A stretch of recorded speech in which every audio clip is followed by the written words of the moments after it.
우리 오늘은 우리 교회의 절기로 본다면 교회의 절기가 그렇게 많지는 않습니다만은 우리 먼저 성탄절을 하나님 앞에 우리가 지키며 주님 이 땅에 오심을 우리가 감사하고 또 예수님의 고난을 생각하면서 우리가 하나님의 그 엄청난 사랑을 생각하기도 하고 또 부활절을 맞아서 우리는 주님의 그 부활의 승리를 또한 우리 마음속에 새기고 우리도 부활할 수 있다는 진정한 그 소망으로 살게 하시는 하나님 앞에 우리가 늘 감사하지 않을 수가 없습니다. 또 광야의 생활을 뒤돌아보게 하고 하나님께서 인도하시는 우리가 그 맥추절로 지킵니다마는 이렇게 하나님 앞에 귀한 절기를 지키고 또 무엇보다 하나님 앞에 우리가 감사할 수 있는 감사하며 드리는 절기는 우리가 추수감사절이 무엇보다 큰 감사를 드리는 바로 그런 절기라고 하겠습니다. 기독교 국가에서는 정말 예수를 믿는 나라에서는 이 추수감사절이 얼마나 큰 절기다 하는 것 아마도 여러분들은 잘 알고 계실 겁니다.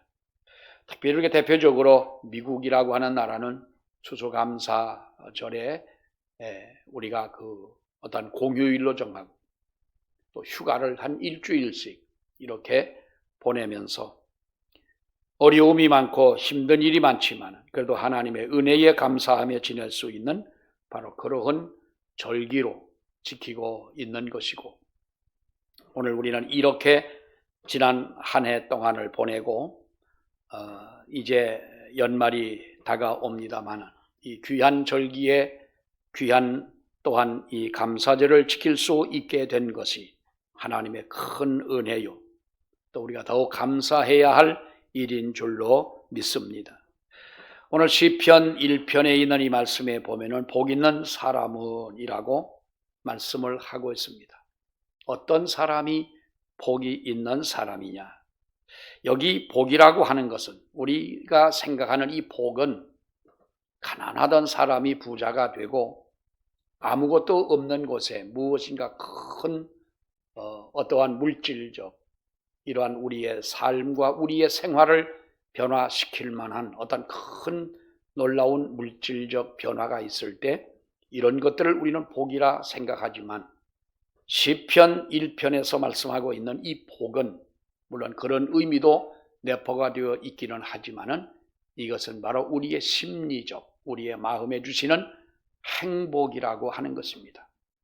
그러면 행복한 사람이 누구냐라고 우리가 읽어야 더 이해가 빠를 줄로 압니다. 그렇게 본다면 행복한 사람은 악인들의 꾀를 따르지 아니하며라고 할 수가 있는 것이지요. 우리가 오늘 하나님의 주시는 이 은혜 가운데 또 믿음으로 사는 우리 모두에게 언제나 이 행복함이 마음에 풍성하기를 주의 이름으로 축원합니다. 우리는 행복하게 살 권리가 있는 것이고 그리고 우리 하나님께서 우리를 행복하게 살도록 만들어 놓으신 줄로 믿습니다. 행복하지 못한 사람은 복을 받지 못한 사람인 것입니다. 우리가 이 언어상으로 본다면 하나님의 형상대로 우리를 만들었다고 하는 것은 행복하게 살도록 하나님이 우리를 만드셨다고 하는 것입니다. 그래서 저와 여러분들의 마음속에는 정말로 이 행복감이 넘치는 귀한 은혜가 있기를 축원합니다. 우리가 감사절이라고 하는 많은 시들이 있습니다. 예수를 믿는 사람은 물론이지만은 예수를 믿지 않는 사람들도 이 감사절에 대한 시를 많이 쓴 우리가 그런 시들을 아마도 여러분들도 많이 보았겠습니다만은 저는 언젠가도 아마도 말씀을 드렸겠습니다만은 우리나라에 지금은 돌아가시고 하늘 날아가셨습니다만은 신실한 바로 독실한 기독교인으로 우리나라 문화에 이바지한 인물이라면 아마도 황금찬 시인이 그분이실 것입니다. 그분이 2017년 99살의 연세로 하나님의 부름을 받고 천국을 가셨는데 그는 이렇게 시를 지었습니다. 가난했지만은 하나님 앞에 풍성했던 바로 그 지난 날들을 그리워하면서 지금은 부유하지만 하나님 앞에 인색한 오늘의 이 모든 갈등을 바로 기록한 시였는데 그의 시는 이렇습니다. 어머니는 배추 2포기를 이시고 나는 장난감 같은 지게에다 무 2뿌리를 지고 10리도 넘는 길을 걸어 추수감사절 예배에 참석했다. 색깔 고운 과일과 살찐 배추와 무, 수수 이삭이며 조 이삭도 모두 탐스럽게 강단 위에 진열되어 있었다. 그 중에서 우리가 드린 배추와 무가 가장 여위어 있었다.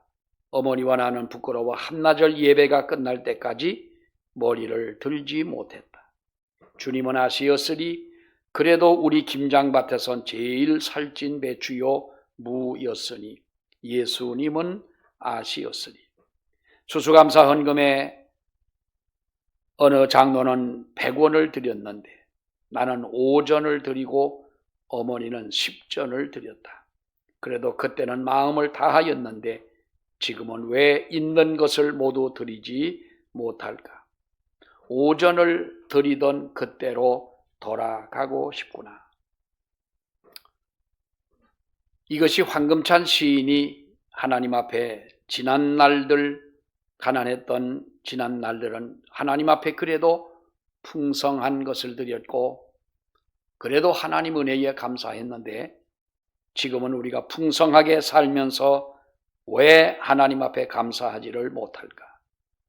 어렵던 시절, 가난했던 시절, 쪼들리던 바로 그러한 시절에는 비록 바친 것은 너무나 작은 것이었지만 그래도 있는 것 전부를 마음을 다하여 하나님 앞에 드릴 수 있었는데 지금은 그때처럼 쪼들리거나 어려운 시절도 아닌 비교적 여유 있는 시절임에도 불구하고 왜 지금은 우리가 더 인색하고 더 마음에 불만이 가득하고 오히려 하나님 은혜에 감사할 줄 모르는 왜 이런 세월을 우리가 살아갈까 하는 것이 바로 절실한 믿음으로 살던 황금찬 시인이 노래한 이 시였던 것입니다.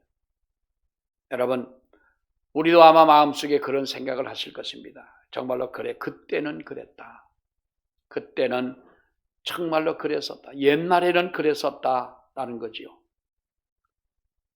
우리 신앙도 마찬가지 아니겠습니까? 처음 주님을 내가 영접했을 때 그때는 더우나 추우나 하나님 앞에 나가는 것을 우리가 정말로 가장 내 일생의 최고의 목표로 삼고 하나님 앞에 우리가 살지 않았느냐.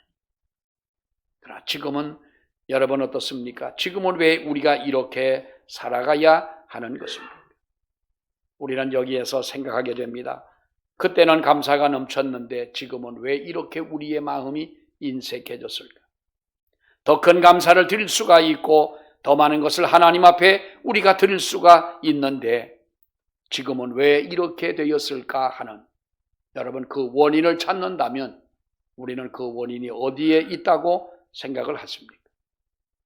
그것은 바로 우리들의 마음속에 감사가 시작되는 그 자리를 잃어버렸다는 거지요. 1993년도쯤에 우리나라는 앞으로 물부족 국가가 될 것이라고 하는 이런 발표를 했습니다. 그 당시로는 사람들이 우리는 그 말을 인정을 하지 않았습니다. 우리나라에 많은 강물들이 흐르고 또 골짜기마다 샘물이 흐르고 많은 적절한 비가 내리는 이 땅에 무슨 우리가 물부족 국가겠느냐. 그러나 우리가 지금 당장에 먹을 물이 없어서 허덕이는 사람들이 없고 하기 때문에 아직까지도 우리는 실감을 못하는 분들이 계실지 모르지만 우리나라는 정말로 이제는 물부족 국가라는 사실을 너무나 잘 압니다.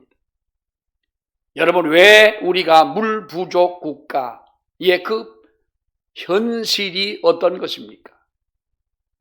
물줄기를 따라 올라가 보면 샘솟던 그 자리가 말라버리고 없습니다. 흐르던 물을 따라 올라가 보면 그 물이 흘러내려오던 샘솟던 그 자리가 말라버렸기 때문에 아래로 흐르는 물이 없다고 하는 것입니다.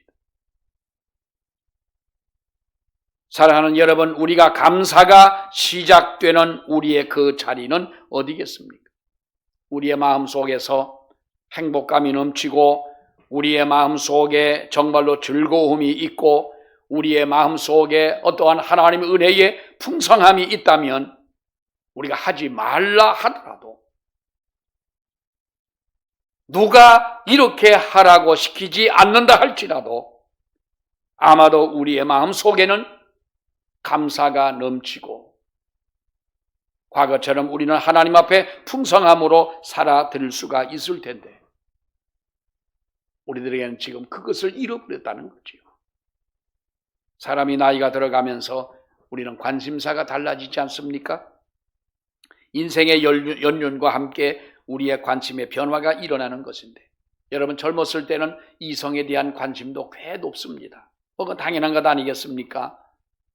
멋진 남자와 결혼을 하고 멋진 여자와 결혼을 하고 사랑하며 살고 싶은 젊었을 때는 누구나가 이성에 관심을 가지고 살아가지만 그러나 결혼을 하고 아이를 낳고 생활에 이렇게 바쁘게 살다가 보면 중년에 접어들게 되고 그때는 아마도 우리가 물질에 대한 관심을 안 가질 수가 없겠지요. 서울 같으면 집을 장만하기가 어렵지 않습니까? 그래서 우리가 물질에 대한 관심을 갖게 됩니다. 그러나 여러분, 우리가 그 시절이 지나서 이제 노년에 이르게 되었을 때에 사람들은 이성보다도 물질보다도 더 관심이 갖는 것은 명예에 관심을 갖는다고 그럽니다. 그러나 그 시기도 오래가지 않습니다. 세월이 흐르다 보면 우리는 어느덧 명예보다도 우리는 인생에 대한 가치를 더욱더 높인다는 거죠. 내 인생이 무엇이냐?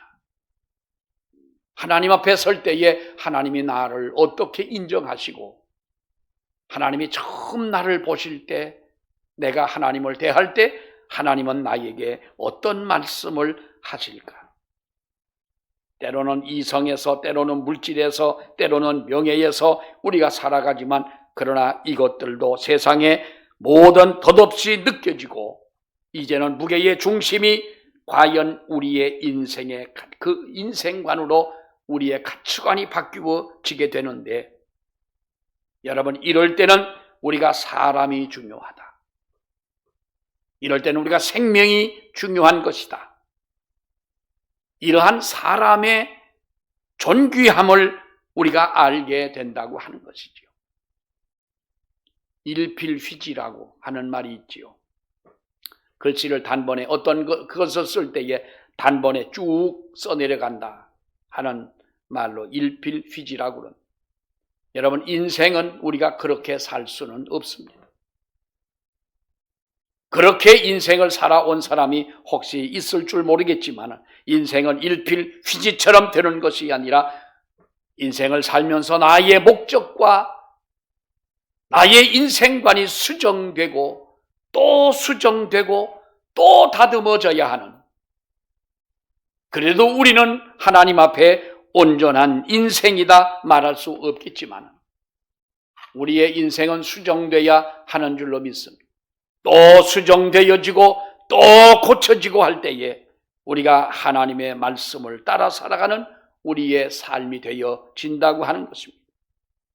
사랑하는 여러분, 우리는 세상을 살면서 한 번쯤 내 자신에게 질문을 던져볼 때가 있습니다. 외모가 어떠냐? 네가 가지고 있는 재산이 얼마냐? 내 명성이 사람들이 너를 알아주겠느냐? 여러분 이런 것보다는 나는 정말로 하나님 앞에 나는 누구냐? 여러분 진지하게 한번 여러분들에게 물어보십시오. 나는 누구냐라고 합니다. 지금까지 살아온 삶도 물론 귀한 것이지만 내가 지금 어떻게 하나님 앞에 살아가고 있느냐? 나의 주변에 내 곁에 가장 가까이 있는 분은 누구냐? 도대체 나는 뭐 하는 사람이냐? 여러분, 이런 것에 한 번쯤은 우리가 고민을 해보지 않습니까? 그러나 핵심적인 것이 뭐냐? 나는 행복한 사람이냐?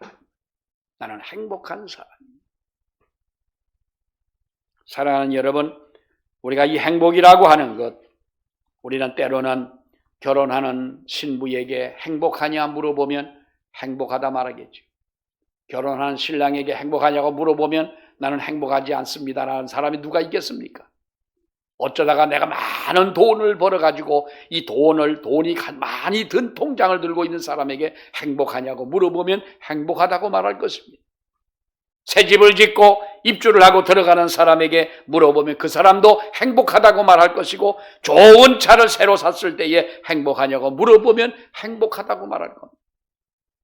그러나 그것이 과연 얼마나 우리에게 행복감을 주는 것입니까?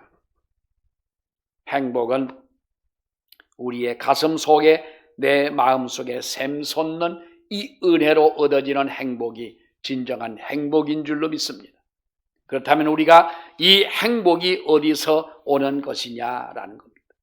여러분, 오늘 이 행복은 세상의 물질과 명예와 어떠한 이성에서 오는 것이 아니라 하나님의 말씀에서 찾을 수 있는 것이고, 하나님의 말씀에서 이 행복이 오는 줄 믿으시기 바랍니다. 행복한 사람은 악인들의 꾀를 따르지 않는 사람. 2절 말씀에 보게 되면 오직 여호와의 율법을 즐거워하여 그 율법을 주야로 묵상하는도다. 하나님의 말씀 속에 진정한 행복감을 누리시기를 바라요. 우리 속담에 우물에 가서 숭늉을 찾는다 그러지요. 여러분, 숭늉은 어디에 있습니까? 숭늉을 찾으려면, 숭늉을 먹으려면 돌솥밥 해주는 집에 가서 밥을 먹고, 먼저 밥을 옮겨놓고 물을 부었다가 밥 다 먹고, 그리고 식당에 가서 밥을 먹을 때는 아주 무지하게 먹는 것 같아요. 거기서 숭늉을 찾아야 돼요. 옛날에는 물론 가마솥에 밥을 하고 거기에 숭늉이 있습니다. 우물에 가서 숭늉을 찾는다는 격으로 우리가 정말로 하나님이 주시는 행복은 말씀 속에 있음에도 불구하고 우리는 세상 다른 곳에서 행복을 찾으려는 이 어리석음이 이제는 우리에게 없어야 될 줄로 믿습니다. 말씀은 행복한 인생을 진단하는 거울인 줄로 믿습니다. 행복의 근원인 줄로 믿습니다. 이 행복이 여러분 마음속에 풍성하기를 원합니다.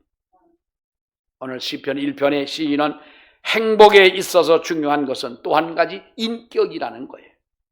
복 있는 사람은 악인의 꾀를 따르지 아니한다.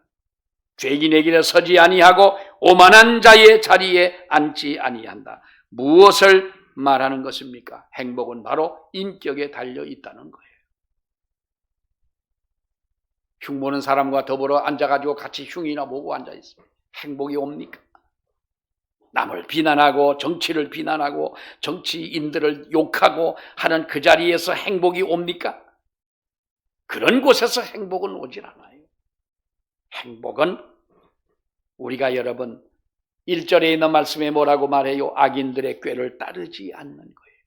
죄인들의 길에 서지 아니하고 오만한 자의 자리에, 그들은 이런 오만한 자, 죄인, 악인들과 함께 하지 않는 하나님 앞에 아름답고 깨끗한 인격을 소유한 사람에게 행복이 온다.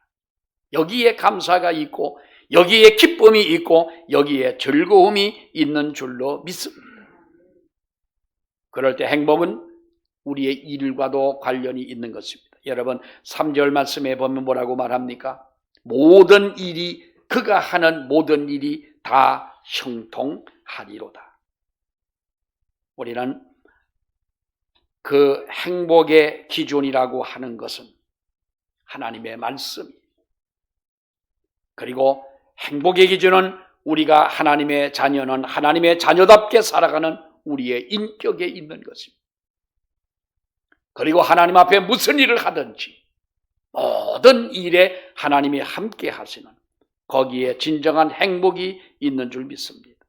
그래서 우리가 복 있는 사람이 되어 황금찬 시인이 노래했던 것처럼 옛날에는 그 여인 두 뿌리를 짊어지고 그 어린 나이에 갔을 것 아니겠어요? 다른 사람에게 비교해서 볼 때에 정말로 아무것도 아닌 초라한 배추 두 포기를 가지고 이고 가는 그 어머니가 갖다 바치고 났더니 자기들의 가장 그것이 보잘것이 없었더라. 그러나 지금은 부유한데 왜 우리는 감사가 없고 왜 우리는 인색하니? 사랑하는 여러분, 아무쪼록 여러분의 마음속에 행복이 있고 그리고 여러분들이 오늘 우리가 추수감사절에 하나님 앞에 얼마나 드렸느냐가 아니라 인생을 살아가면서 정말로 늘 감사할 수 있는 이런 은혜가 있기를 주의 이름으로 축원합니다. 기도합니다. 하나님 아버지 은혜를 감사합니다. 아버지께서 우리를 사랑하시는 하나님의 그 큰 사랑 안에 붙잡아 주심을 감사합니다. 복 있는 사람은 악인의 꾀를 따르지 아니하며 죄인의 길에 오만한 자의 자리에 앉지 아니하고 그들과 함께하지 않는 정말로 주님 앞에 구별된 삶을 살아가는 사람이고 무엇보다 하나님의 말씀 속에서 우리의 마음에 행복감이 넘치고 그래서 감사가 넘치는 하나님의 이와 같은 믿음으로 살아갈 때 주님이 복되고 기뻐하시는 자라고 말씀하셨사오니 우리가 그렇게 하나님 앞에 살아가는 우리 믿음이 되게 해 주시옵소서. 예수님 이름으로 기도하옵나이다. 아멘. 이제 우리 성찬식을 하도록 하겠습니다. 우리 다 같이 찬송가 150장 찬송을 부르십니다.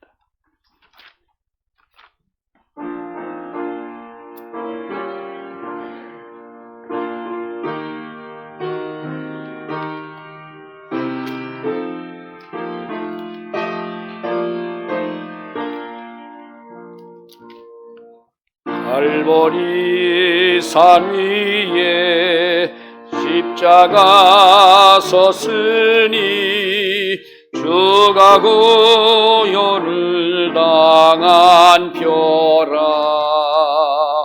험한 십자가를 내가 사랑하무 주가 보혈을 흘림이라. 최후 승리를 얻기까지 주의 십자가 사랑하리.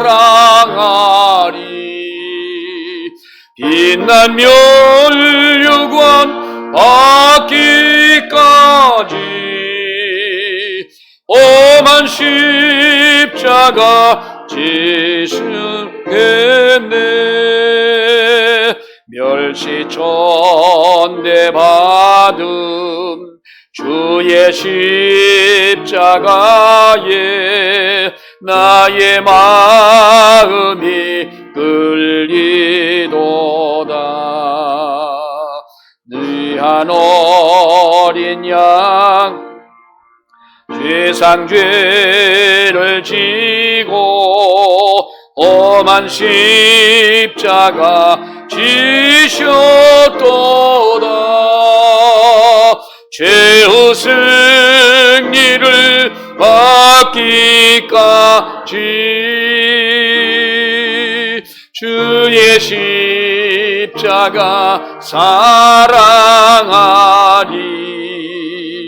빛난 멸류관 받기까지 험한 십자가 붙들겠네. 4절합니다. 주님 예비하심 나의 본향집에 나를 부르실 그날에는 영광 중에 계신 우리 주와 함께 내가 죽도록 충성하리. 최후 승리를 얻기까지 주의 십자가 사랑하리. 인난 멸류관까지